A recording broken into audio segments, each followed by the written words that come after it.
ഇത് പൊന്നാങ്കണ്ണി ചീരയാണ്. എല്ലാവരും കണ്ട. ഇതിൽ നിന്നാണ് ഞങ്ങൾ രാവിലെ കട്ട് ചെയ്ത് തോരനെടുത്തത്. തോരൻ വെച്ച്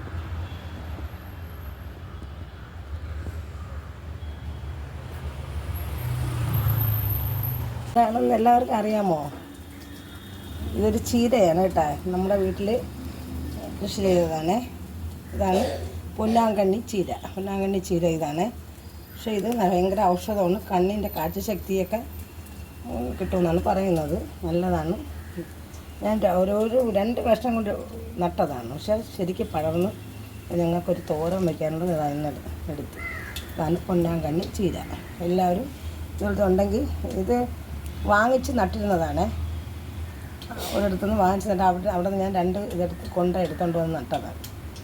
ഇത് അങ്ങനെ ശരിക്കും നല്ല പടർന്ന് തറയിലാണ് നട്ടത്. അതാണ് ഇത്രയും വലുതായത്. എന്താ പൊന്നാങ്കണ്ണി ചീര, ഇതിൻ്റെ പേരാണ് പൊന്നാങ്കണ്ണി.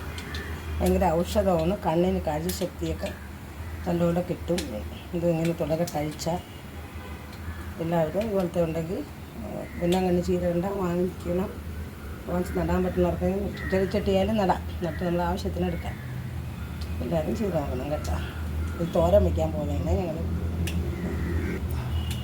പൊന്നാങ്കണ്ണി ചീര തോരൻ വെച്ചതാണ്. കണ്ട, ഉഴുന്നും പരിപ്പൊക്കെ ഇട്ടാണ് തോരൻ വെച്ചത്. തോരൻ അരച്ചിട്ടിട്ട് വേവിച്ച് തോരൻ അരച്ച് കടുക് വറുത്ത് അതിൽ ഉള്ളി കുറച്ച് ഉള്ളി കൂടുതലിടണം.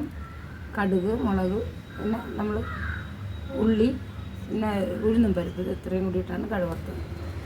നല്ല ടേസ്റ്റാണ്. എല്ലാവരും വെച്ച് കഴിച്ച് നോക്കണം. കണ്ണിന് കാഴ്ചശക്തി കിട്ടുന്ന ഒരിതാണ്. കുഞ്ഞുങ്ങൾക്കൊക്കെ നല്ലതാണ്. എവിടെയെങ്കിലും കിട്ടി നിങ്ങളിത് കൊണ്ടുവന്ന്, ഇത് വേറെ ഒന്നും എടുക്കാൻ പാടൊന്നുമില്ല. എൻ്റെ കൊണ്ടുള്ളിൽ എടുത്തിട്ട് നുര അരിഞ്ഞാൽ മതി. വേറെ ഒന്നുമില്ല. തണ്ടിന് കുറച്ച് കട്ടിയുള്ളതാണ്. അപ്പോൾ ആ തണ്ട് മാറ്റിയിട്ട് തണ്ടോടുകൂടി എടുക്കാം. നമുക്ക് വലിയ തണ്ട് എടുക്കണ്ട. ആ തുമ്പിൽ വരുന്ന തണ്ടുകളൊക്കെ എടുക്കാം.